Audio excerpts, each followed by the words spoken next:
बुरी बातों को बार बार याद करने से हमारी परेशानियां बढ़ती हैं, मन अशांत होता है। इसीलिए दुख देने वाली बातों को भूलकर आगे बढ़ना चाहिए। इस संबंध में गौतम बुद्ध का एक प्रसंग प्रचलित है। गौतम बुद्ध अलग अलग क्षेत्रों में भ्रमण करते और अपने शिष्यों को उपदेश देते थे। एक गांव में वे उपदेश दे रहे थे। बुद्ध ने कहा कि क्रोध ऐसी अग्नि है जिसमें क्रोध करने वाला खुद भी जलता है और दूसरों को भी जलाता है। वे लोग वहां बैठे थे। उन लोगों में बहुत गुस्से वाला एक व्यक्ति भी बैठा हुआ था। उसे ये बातें पसंद नहीं आई। वह अचानक उठा और बोलने लगा कि बुद्ध, तुम पाखंडी हो। बड़ी बड़ी बातें करना ही तुम्हारा काम है। तुम लोगों को भ्रमित कर रहे हो। तुम्हारी ये बातें आज कोई मायने नहीं रखती हैं। व्यक्ति लगातार बुद्ध को अपमानजनक बातें सुना रहा था।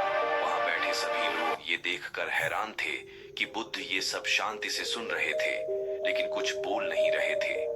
क्रोधी व्यक्ति बुद्ध को शांत देखकर और ज्यादा क्रोधित हो गया। वह बुद्ध के पास गया और उनके मुंह पर थूक कर वहां से चला गया।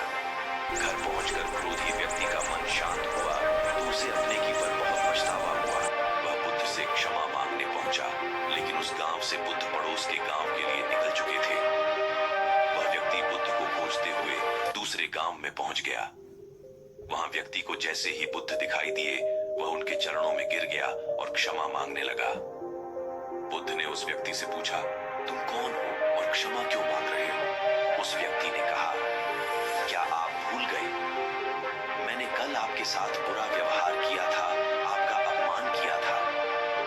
बुद्ध ने कहा, बीता हुआ कल मैं वहीं भूल आया हूं और तुम अभी भी वहीं रुके हुए हो। तुम्हें गलती पर पछतावा है, तुमने पश्चाताप कर लिया। अब तुम निष्पाप हो गए हो। बुरी बातें याद करते रहने से हमारा आज बर्बाद हो जाता है। इस आदत की वजह से भविष्य भी बिगड़ सकता है। इसीलिए बीते हुए कल की बातों को भूलकर आगे बढ़ना चाहिए।